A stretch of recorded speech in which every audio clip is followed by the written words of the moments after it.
Welcome तपाईहरुलाई स्वागत छ एजुकेसन प्यासनमा। आज हामीहरु क्लास 10 को पोएम क्लाइम्बिङ कविता पढ्न गइरहेछौं। And about the poem climbing, this poem was written by Emil Lowell. He was born on 9 February 1874 USA and died in 12 May 1925. He was American critic, lecturer, and a leading poet of the Imagist school. The poem is about possibility and about rising to meet the challenge that life presents. This poem is free verses poem about this lesson. To find a new experience, we have to continue climbing higher and higher. This lesson gives message we should not give up in the middle of any situations or goal. अब हामीहरु यो च्याप्टरको नेपाली भावार्थ बुझ्न गइरहेछौं। Climbing high up in the apple tree climbing I go with the sky above me the earth below. यसमा के भनेछ भने एउटा रुख छ, एप्पलको स्याउको बोट छ, त्यसको बारेमा कविले व्याख्या गर्नु भएछ। उहाँ के भन्नु भइरहेछ, जब म रुखमा एप्पल रुखमा स्याउको रुखमा जब म चढ्दै जान्छु, जति माथि हुँदै जान्छु, मेरो अगाडि मेरो माथि आकाश sky with the sky above me the earth below, मेरो माथि आकाश मेरो नजिकै हुँदै जान्छ र पृथ्वी म भन्दा टाढा, it means म भन्दा तल पृथ्वी हुँदै जान्छ। each branch is a step of a wonderful stair which leads to the town I see shining up there. उहाँले के भन्नु भइरहेछ, यो रुखको जति पनि ब्रान्च छ नि त्यो एउटा सिडी जस्तो छ। जति मैले त्यो स्टेप बाइ स्टेप चढ्दै जाए त्यो वन्डरफुल सिडी छ, राम्रो छ, वन्डरफुल सिडी छ। त्यो म एक स्टेप माथि चढ्दै जाँदा त्यहाँको दृश्य धेरै शाइनिङ, धेरै राम्रो, रोचक हेर्दै रहेछ। Climbing climbing higher and higher the branches blue and I see a spire. जति जति मैले चढ्दा जाँदा, जति जति ब्रान्चको सहायताले माथि जाँदा त्यति त्यति मलाई राम्रो रोचक महसुस फिल हुँदै रहेछ। The gleam of a turret and the glint of a dome all sparkling and bright like white sea form.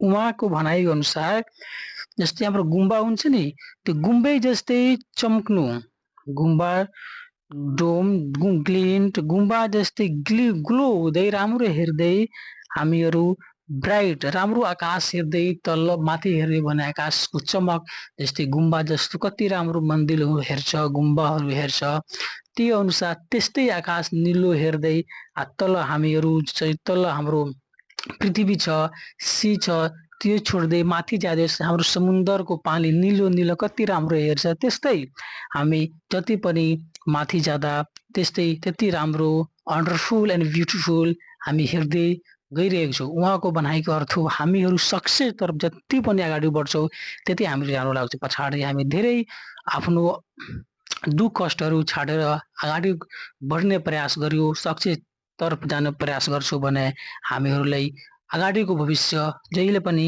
राम्रै हेर्छ।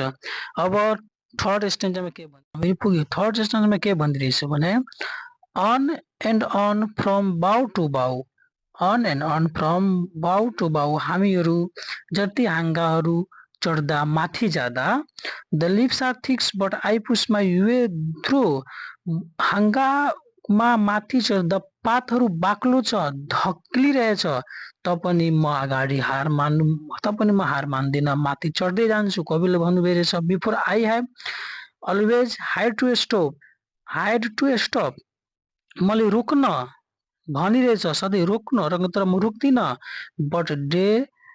But today I am sure I shall reach the top, तर एक दिन यस्तो हुन्छ कि म त्यो, र एकछिन यस्तो आउँछ कि म त्यो रुखको हाँगा टुप्पोमा पुग्नेछु। हाँगाको सहायताले जति पनि ढकेल्दा म त्यो रुखको टुप्पोमा पुगेर नहेराउने छु, पुग्ने नै छु। थर्ड स्ट्यान्जाले कति राम्रो व्याख्या गरिएछ। यदि हामीहरूको जिन्दगीमा जति पनि हरास आउँदा, दुःख आउँदा हामीले पछाडि हट्नु पर्दैन, पछि भाग्नु पर्दैन। रुख जस्तै रुखमा चढ्छौँ हामीहरू, जस्तै कुनै फलै तुर्नको लागि जबसम्म फल तुर्दैन तबसम्म तल आउँदैन, त्यस्तै हामीहरूलाई आफ्नो लक्ष्य जब साधेछौँ त जबसम्म पुरा हुँदैन जति पनि दुःख कष्ट आउँदा जे आउँदा पछि हट्नु पर्दैन। कति राम्रो व्याख्या गरिएको छ थर्ड स्ट्यान्डर्डले। फोर्थमा के भन्छ भने to the end of the marvellous stair where those glittering pinnacles flash in the air.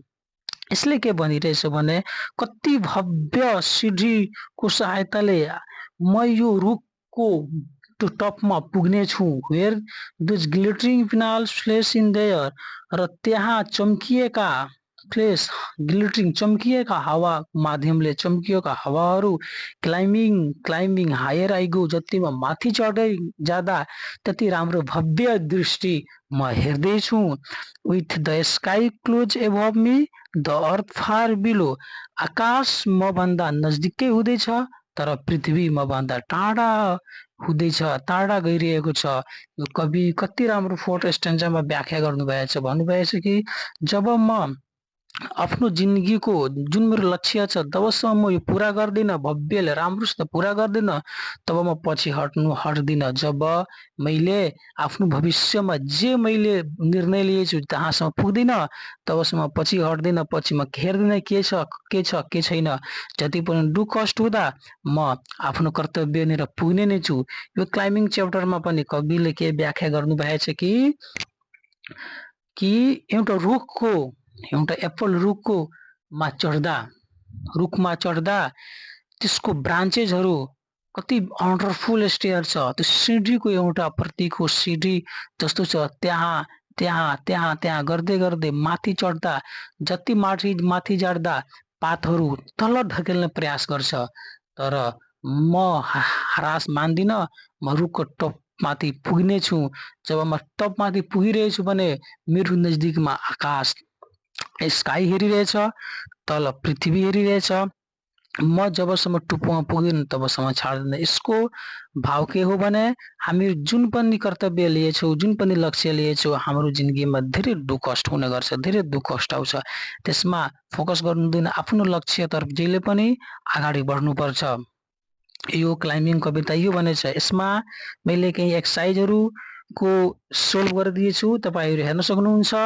एमा छ find the words from the text above that have the flowing meaning। सबैको मिनिङ मैले यहाँ तपाईँको स्क्रिनमा नै सबै हालिदिएछु। एदेखि यीसम्म छ। यो सबै तपाईँहरूको एक्जाममा धेरै काम लाग्नेछ। नेक्स्टमा तपाईँको चुज द करेक्ट एन्सर पनि यहाँ मैले सबै एन्सर सबै क्वेसनको साथमा यहाँ दिइहालेको छु। यो पनि तपाईँहरूको एक्जाममा धेरै काम लाग्नेछ। नेक्स्टमा यहाँ छँदैछ। नेक्स्टमा तपाईँहरूको एन्सर क्वेसन पनि छ, जुन मैले एन्सर क्वेसन यहाँ सोल्भ गरिदिएछु, सबै यहाँ लेखिदिएछु। स्क्रिनमा तपाईँ हेर्नु भइरहेछ। नेक्स्टमा लास्टमा छ एउटा 3 नम्बर, त्यो पनि मैले यहाँ दिइहालेछु। सबै तपाईँहरूको एक्जाममा धेरै सहायता हुनेछ, धेरै काम लाग्नेछ। तपाईँ राम्रोसित हेर्नुहोला, तपाईँ हेरेर एक्जाम दिन जानुहोला। तपाईँको एक्जाममा धेरै सहयोग पुर्याउनेछ, तपाईँहरूको पढाइमा धेरै सहयोग पुर्याउनेछ। च्यानललाई लाइक गर्नुहोला, सब्सक्राइब गर्नुहोला, सेयर गर्नुहोला। Thank you for everyone।